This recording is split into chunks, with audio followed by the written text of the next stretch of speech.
we're going to continue graphing piecewise functions. Remember, a piecewise function is two or more functions. Last time we looked mostly at linear functions. Now what we're going to do is we're going to look at different types of functions other than linear functions. One thing that it's helpful to do is have a picture in your mind of what each of the different graphs look like. With the first one that we're going to be looking at, it's a square root function. So we know it's going to look something similar to this right here.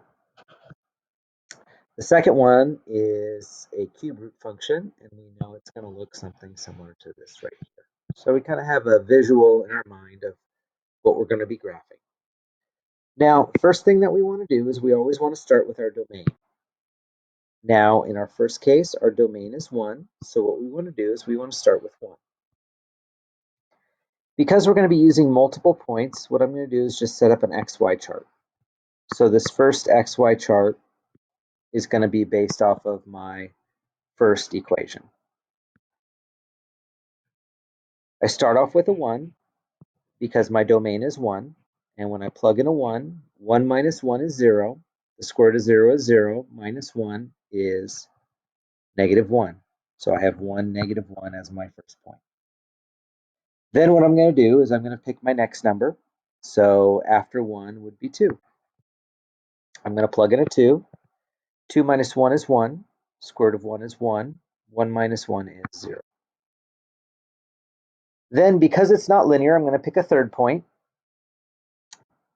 I'm not going to pick 3 because I don't know the square root of 2. So what I'm going to do is pick a number that I actually know the square root of. So I'm going to pick 5. 5 minus 1 is 4. Square root of 4 is 2. 2 minus 1 is 1.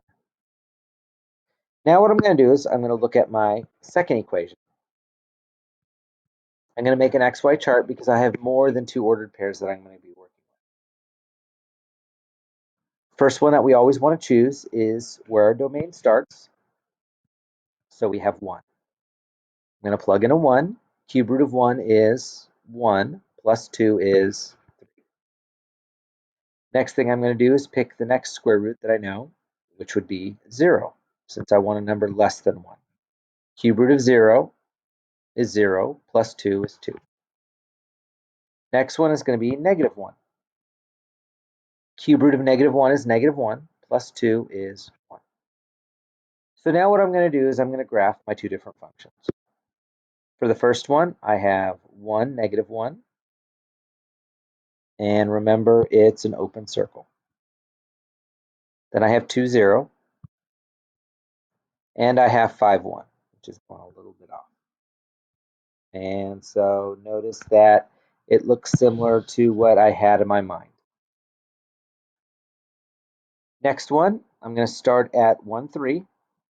I'm plotting a point. Then I have 0, 2. Oops. 1, 3 is right here. And my third one is negative 1, 1. Now, these 3 points are not a straight line because it's not linear. It's going to be similar to those points right there. So what we want to do is we want to make sure that it looks similar to a cube root function. And so that right there is our piecewise function. Looking at letter B, what we have is a log function, and what we have is an exponential function. Now we know the log function is going to look something similar to this right here. And we know that our exponential function is going to look something similar to this right here. So that kind of gives us a visual of what we're going to be doing. I'm going to start off with my log function. And with the log function, I am going to turn it into an exponential model. So I'm going to switch it around. So it's 2 to the g of x is equal to x plus 2. Then I get the x by itself by subtracting 2. So x is equal to 2g of x minus 2.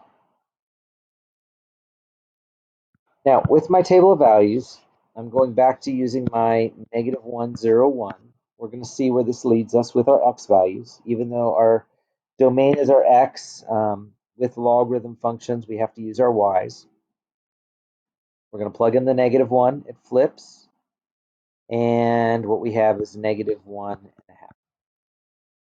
We're going to plug in a 0. Anything to the 0 is 1. 1 minus 2 is -1. Then we're going to plug in a 1. That becomes a 2. 2 minus 1 is 0. Now, the problem with this is, notice that this right here is not greater than -1. We can't use this point. So we need another point. So I'm going to follow the pattern, and I'm going to pick 2. When I plug in a 2 right here, 2 squared is 4, minus 2 is 2.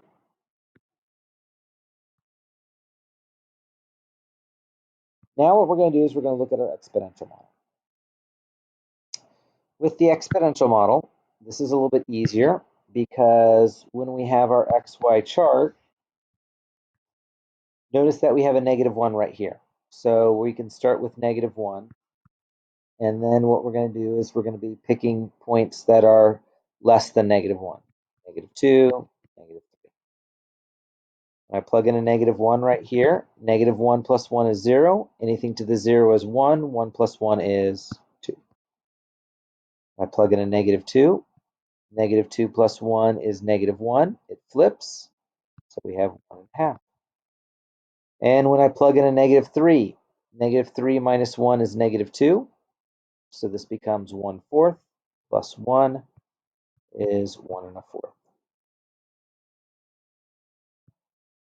So with my first table of values, I have -1 and 0. And that right there is a closed circle. I have 0, 1. And I have 2, 2.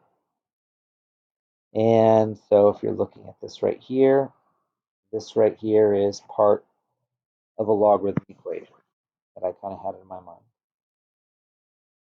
Now for this next one right here, what we have is -1 and 2. This right here is an open circle.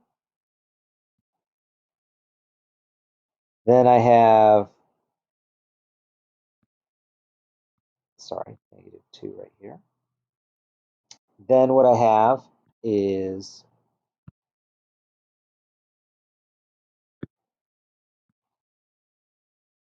-2, 1.5. And I have -3 and 1 and 1/4. Now remember, with an exponential, it has a horizontal asymptote at 1. So what we have is a horizontal asymptote at 1. So this right here is going to look similar to that. It's this part of the graph right here that we're graphing.